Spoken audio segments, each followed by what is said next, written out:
சக்குலி படப்பிடிப்பு எப்படி போயிருக்கு? ஒரு 50% முடிஞ்சதுங்க. இப்பதான் ஷூட் முடிச்சு வரோம். ரஜினி சார் அவருடைய படப்பிடிப்புகள் எப்படி நல்லா இருக்காரு. நேற்றுக்கு நைட் கூட பேசினேன். நான் அதை பத்தி நானே ஒரு கிளாரிட்டி கொடுத்தலாம்னு நினைக்கிறேன்.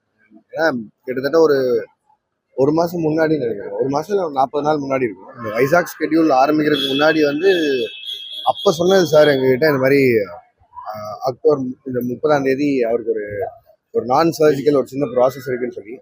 ஏன்னா இது சாரை தாண்டி நிறைய ஸ்டார்ஸ் இருக்காங்க, வேற வேற ஸ்டேட்ல இருந்து எல்லாரோட டேட்ஸுமே இருக்கனால முன்னாடியே சொல்லியிருந்தார் ஒரு 40 நாள் முன்னாடி. ஸோ அதை வச்சு தான் பிளானே பண்ணியிருந்தோம். ஸோ அதனால அவருக்கு 30th சர்ஜரிங்கிறதுனால அந்த ப்ராசஸ்ங்கிறதுனால 28th அவரோட ஷூட் எல்லாம் முடிச்சு அனுப்பியிருந்தோம். அண்ட் 29th காலையில் இங்கே ரீச் ஆனார்.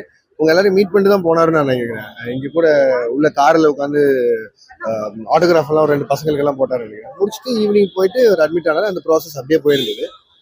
அண்ட் அது எப்படி வைரல் ஆச்சுன்னு தெரியல. ஏன்னா நாங்கள் அங்கே ஷூட்ல இருந்தோம். அதுக்கப்புறம் நிறைய எழுதியிருந்தாங்க, என்னென்னமோ பேசியிருந்தாங்க யூடியூப்ல. அது எங்களுக்கு ரொம்ப பேனிக்கிங்காக இருந்தது அங்கிருந்து பார்க்கும்போது. ஏன்னா இந்த ப்ராசஸ் நடக்கும் போதுன்னு முன்னாடியே தெரிஞ்சதாங்க. ஒரு சின்ன லாஜிக் என்னன்னா, சரி ரஜினி சார் ஹெல்த்தை மீறி படமானா இல்லை, ரஜினி சார் ஹெல்த்து தான் இல்லை. அப்போ என்னன்னா, இப்போ அவருக்கு அந்த மாதிரி ஏதாவது ஒரு டிஸ்கம்ஃபர்ட் ஷூட்ல இருக்கும்போது நாங்கள் ஏதாவது ஃபீல் பண்ணியிருந்தாலும் ஏதாவது ஆயிடுச்சுனால என்டையர் யூனிட்டும் நேராக இங்கே ஹாஸ்பிட்டலில் தான் நின்றுருப்போம். நாங்கள் இன்னைக்கு காலையில் 5 மணி வரைக்கும் ஷூட் பண்ணிட்டு இருக்க போகிறது இல்லை. அண்ட் சன் பிக்சர்ஸ் மாதிரி ஒரு ப்ரொடக்ஷன் ஹவுஸ் அவங்களோட ஹீரோக்கு ஏதாவது ஒரு டிஸ்கம்ஃபர்ட் ஷூட்ல ஆயிருந்ததுன்னா திருப்பி கன்டினியூஸா எங்களுக்கு ஷூட் பண்ணிருக்கிறதுக்கான ஃபண்டு கொடுத்துருக்க போறது இல்லை வேணாங்க, முதல்ல சாரை பார்ப்போம், இங்க வாங்கன்னு சொல்லியிருப்பாங்க. எங்களுக்கு என்ன ஷாக்கிங்கா இருந்ததுன்னா, நாங்கெல்லாம் அங்கே ஷூட்ல இருக்கும்போது இந்த ப்ராசஸ் எங்களுக்கு 40 நாள் முன்னாடி தெரிஞ்சு அதுக்காக மட்டுமே நாங்கள் டைம் லைன் பண்ணி ஸ்கெடியூல் பண்ணியிருந்தது எப்படி இப்படி மாதிரி இவ்வளோ வைரல் ஆச்சுன்னு தெரியல. அண்ட் இங்கே இருக்கிறது சரி ஒரு விஷயம் தான், இங்கே நிறைய பேர் யூடியூப் மட்டும்தான் பார்க்குறாங்க. நம்ம வேலையில் இருக்கிறதால அது அங்கே பெருசாக தெரில. பட் ஆனால் எங்களுக்குலாம் ரொம்ப பேனிக் ஆச்சு. யூடியூப்ல ஒவ்வொருத்தரும் ஒவ்வொன்றும் பேசுறதை பார்க்கும்போது அவ்வளோ பேனிக்கிங்காக இருந்தது. அது எப்படி சொல்றதுன்னே எனக்கு தெரியல. ரஜினி சார் எல்லாரும் செலிப்ரேட் பண்ணுறோம், எல்லாரும் கொண்டாடுறோம். பட் திடீர்னு இப்படி யாராவது ஏதாவது பேசிட்டாங்கன்னா, அதுவும் எல்லாரும் பேசுறது ரொம்ப கான்ஃபிடென்ட்டாக பேசுகிறாங்க. கிட்ட இருந்து இப்படி நெக்ஸ்ட் இருந்து பார்த்த மாதிரி பேசுகிறாங்க. ஏன்னா ஒரு 540 பேர் இங்கிருந்து நாங்கள் போயிருக்கோம் ஷூட்டுக்கு. இங்கிருந்து அங்கே போய் எங்களோட மனநிலையில என்ன ஆகும், இங்க இருக்கிறவங்க ஏதாவது பேசுங்க. ஏன்னா நாங்கள் எல்லாம் கிட்ட இருந்து பார்த்தோம். சாரோட ப்ராசஸ்க்கு நாங்கள் அனுப்பி விட்டதுக்கு இது என்னென்னமோ எழுதியிருக்காங்கன்னு நினைக்கும் ரொம்ப வருத்தமா இருந்தது. அதுதான் எங்களுக்கு ரொம்ப மன உளைச்சல். அது நான் ஒன்று சொல்லிடுறேன். இப்போ இது சொன்னதெல்லாம் உண்மை இல்லை. இதை கொண்டு போய் எப்படியாவது மக்கள் கிட்ட ரீச் பண்ண பாருங்க முடிஞ்ச அளவுக்கு. இது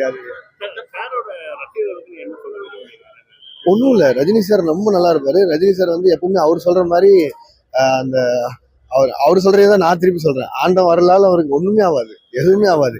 எங்களுக்கு தான் பேனிக் ஆகுது. ஒவ்வொன்றும் எழுதுறது பார்க்கும்போது தான் பேனிக் ஆகுது.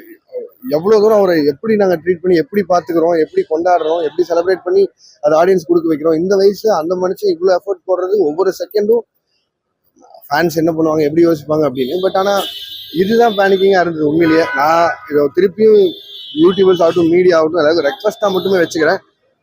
யாரையும் பேனிக் பண்ணாதீங்க, யாரையும் ஏதாவது ஒன்று எழுதி பேனிக் பண்ணாதீங்க. ஏதாவது வேணும்னா இப்போ எங்களை ரீச் பண்ண பாருங்க. இப்போ சரி என்ன ரீச் பண்ண முடியல, சன் பிக்சர்ஸ் இங்கே தான் இருக்கு, அவங்கள ரீச் பண்ணுங்க. ப்ரொடக்ஷன் சொல்லுவோம், என்ன நடக்குதுங்கிறத சொல்லுவாங்க. அவங்க சொல்றது அதிகாரப்பூர்வமா தெரிவிங்க, வேற ஒன்றும் சொல்றதுக்கு இல்லை.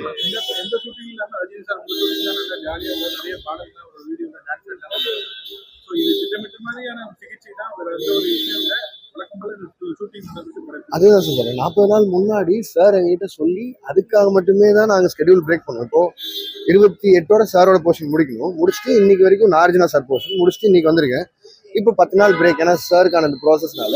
ஸோ திருப்பி அக்டோபர் 15th இருந்து ஷூட் ஆரம்பிக்கணுங்கிறது தான், இதுதான் ஸ்கெடியூல்.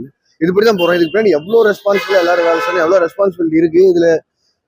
அதான் எனக்கு எழுதி இருக்கிறது ஒவ்வொருத்தரும் பேசுறது பார்க்கும்போது மட்டும்தான் வருத்தம். ஆமா,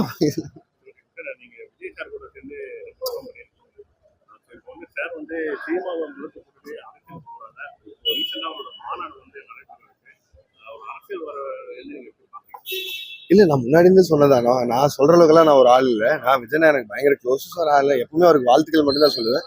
எனக்குமே ஒரு சினிமா நடிக்கணும்னு ஆசை தான். பட் ஆனால் அவரோட நோக்கம் வேற ஒரு இடத்துல இருக்கு. நான் அதுல சொல்றதுக்கு எதுவும் இல்லை நான் அந்த அளவுக்கு சொல்றதுக்கு நான் ஒரு ஆளே இல்லை. ஸோ அதனால வாழ்த்துக்கள் மட்டுமே வச்சு நான் துறைமுக அமைச்சர் பவன் கல்யாணம் உங்களை பாராட்டி அவர் தெரிவிச்சிருக்காரு. எப்படி பாக்குறீங்க உங்களோட? நான் எல்லா சீனியர் ஆக்டர்ஸுமே ரெஸ்பெக்ட் பண்ணுவேன். அண்ட் அவர் சொல்லியிருந்தது ரொம்ப பெருமிதமா இருந்தது எனக்கு. இப்போ ஷூட்ல இருக்கும்போது ஏடிஸ் அனுப்பியிருந்தாங்க. அண்ட் அதை பார்த்தோன்னா உடனே அவருக்கு ரிப்ளை பண்ணணும்னு தோணுச்சு. அதான் பண்ணிருக்கேன். நீங்க ஒரு சினிமா துறையில இருக்கீங்க.